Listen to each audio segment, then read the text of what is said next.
আসসালামু আলাইকুম। Welcome back to my channel. আশা করি যে যেখান থেকে দেখতেছেন সবাই ভালো আছেন। আমিও আলহামদুলিল্লাহ ভালো আছি। সকালবেলায় উঠে একটু মাঠের দিকে গেছিলাম। এই যে ধান পেকে গেছে, আন্টির সাথে গেছিলাম। তারপর একটু ঘেরে গেছিলাম, ঘেরে তরকারি আনতে গেছিলাম যে কি তরকারি আনা যায়। তো এখানে দেখলাম উস্তা হয়েছে, অনেক উস্তা হয়েছে, মানে গাছ ভরে উস্তা হয়েছে।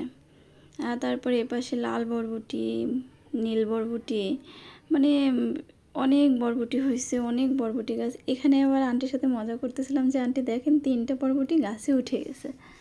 তারপরে এখানে ঢেঁড়স হয়েছে, ঢেঁড়স গাছ হয়েছে অনেক।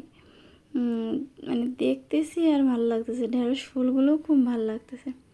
তারপরে বাসায় আসছি, বাসায় এসে দেখে আপনার ভাইয়া বিশাল বড় এক বোয়াল মাছ নিয়ে আসছে, প্রায় 7 কেজি ওজন মাছটায়।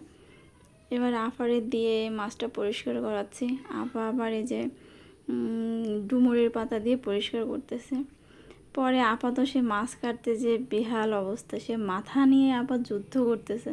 আপা বলতেছে, আপা এত বড় মাছ কীভাবে কাটবো।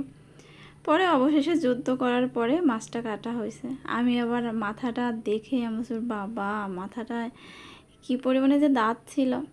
পরে এই যে কেটে নিলাম সুন্দর করে, সব কিছু কাটাকাটি সেই যুদ্ধ করার পরে মাছটা কাটা হলো সম্পূর্ণ। তারপরে যে আপনার ভাইয়ের জন্য একটু রান্না করব বোয়াল মাছ। খুবই কম নিয়েছি, অল্প একটু রান্না করব। আমি খাই না, এই জন্য কমই নিছি।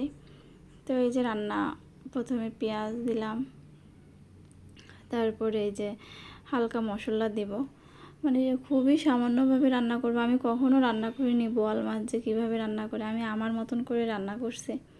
তো খেতে নাকি ভালোই হয়েছে। আপনার ভাইয়া বলছে যে প্রথম রান্না করছে, তা নাকি ভালোই লাগছে তার কাছে। তো শুনে আমারও খুব ভালো লাগছে যে মাছটা রান্না করছে। আমারও বারবার বলতেছিল যে তুমি একটু খাও, আমি তো খাই না এই মাছ, এই জন্য আমিও আর খাইনি। আফা খাইছে আর ওই যে আপনার ভাইয়া খাইছে। তো রান্না এই যে প্রায় শেষের দিকে। আমি হওয়ার আগে একটু গরম মশলার গুঁড়া দিয়েছিলাম। তো ভিডিওটি যদি ভালো লেগে থাকে তো শেয়ার করে দিবেন। সবাই ভালো থাকবেন, সুস্থ থাকবেন। আল্লাহ হাফেজ।